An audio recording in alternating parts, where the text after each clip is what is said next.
Hi, boys and girls. And let's see what we're rolling out of our secret garage today. How about a 2016 Mitsubishi Outlander Sport? And this is the upgraded GT model. I like the styling on this. I think it's a very nice looking vehicle. And we'll give a peek at the side view. And the rear. We have the GT emblem, so all your neighbors will know that you're a big spender.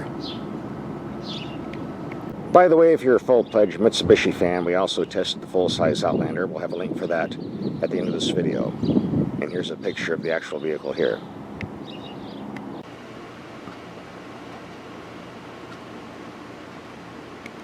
Now, getting back to the vehicle, these are nice-looking headlights. We're going to take them out tonight and see how well they perform. In fact, we're going to do that right now.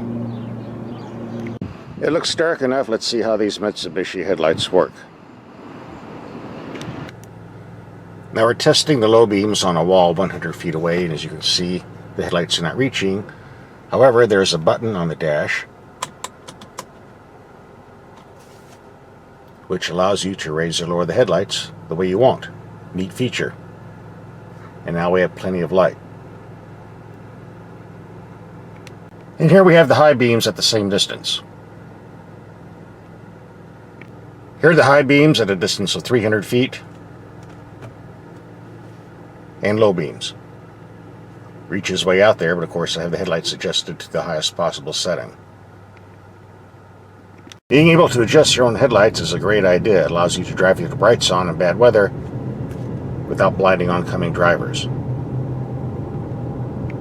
Here's the control that operates the headlight height. You have 4 different settings. This is an ingenious feature I think all cars should have, but as far as I know, Mitsubishi is the only one that puts it on their vehicles. I think they ought to put it somewhere else on the dash and label it as a headlight adjuster so somebody knows what we're dealing with here. But they don't, so that's the way it is. But if you own one of these, here it is, and this is what it does. The factory's selling this as a 5-passenger vehicle. I don't think so. We got 2 bucket seats in the front. If you can fit more than 2 full-size adults back here, you're doing better than me. As far as I'm concerned, this is a 4-seater. We're also tight for space in the rear storage area. Mitsubishi lists 25 cubic feet. Sounds about right. But in all fairness, we do get a spare tire, and a full-size one at that. That takes up a lot of space, but if you get a flat, you'll appreciate it. The base Outlander Sport starts at $19,595. For that money, you get a 2-liter engine putting out 148 horsepower, hooked to a 5-speed manual transmission, getting 24 in the city and 28 on the highway. We had the upgraded 2.4-liter putting out 168 horsepower, hooked to a CVT automatic transmission, rated 23 to 28 miles per gallon, or 22 to 27 if you order the optional all-wheel drive. It would be nice if we had a sport mode on this transmission, but apparently we don't. On the positive side, we do get paddle shifters if you want to shift manually. On the negative side, they're not mounted on the steering wheel where they belong. They're mounted on the steering column where they don't belong, which means you can't always reach them, especially when taking corners. But it's better than not having them at all, so I'm not going to complain too much.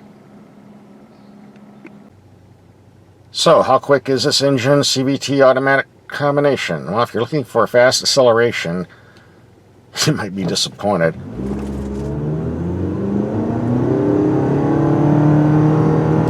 Lots of noise, but it's finally picking up.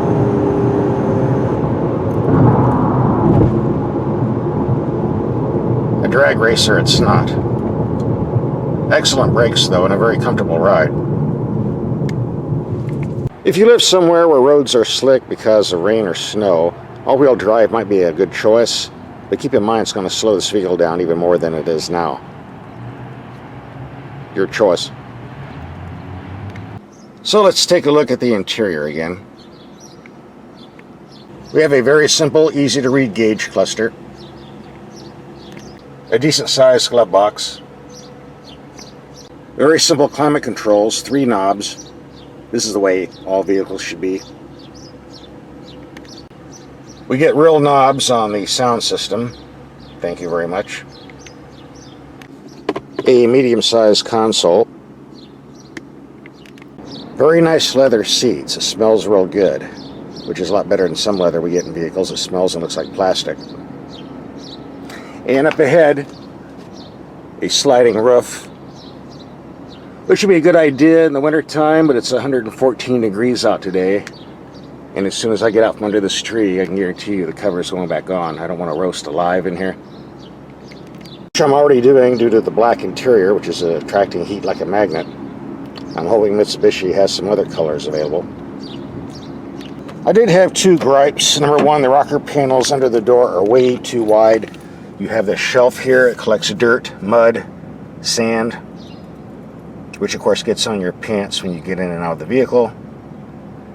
If you watch my videos, I'm complaining about this often on cars. I don't see why we need this. If you own a white pair of pants or slacks, beware. They won't be white for long. Also, it appears that the fuel economy gauge resets itself every time you start the car, so I really can't get the actual fuel economy I've been driving. Right now it's 17.3 because I'm only going like 15 miles.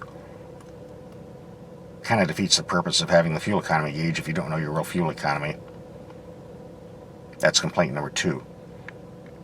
But I can't complain about how it drives because with 8.5 inches of ground clearance you can take it off pavement. With all-wheel drive you can get in sand and mud too. In our cornering circle, I haven't been able to spin this out yet. So I would say the handling's pretty good and the steering has good feel and response.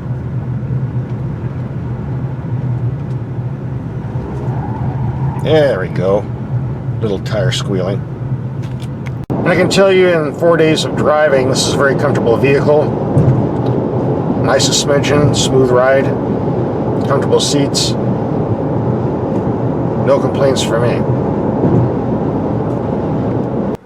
I was impressed with the price too. Now this is the GT model, as I said earlier. It comes basically with everything. There are no options.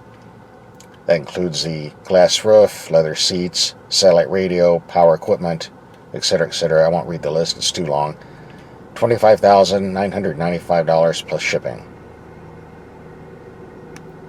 By the way, for those who care, this is a 100% Japanese product made way over there, not over here, which explains the excellent quality I've noticed. Obviously, if you order the all-wheel drive, the price will jump up a bit.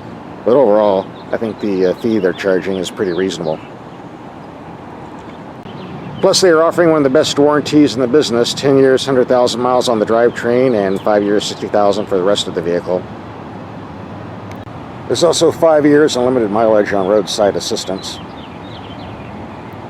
There aren't too many of these Mitsubishi Sports on the road, so if you want an SUV and don't want to see yourself coming and going, the Mitsubishi Outlander Sport certainly might be a good choice for you. If you'd like to see the video test we did on the full-size Mitsubishi Outlander, here's a link for that video coming up right here.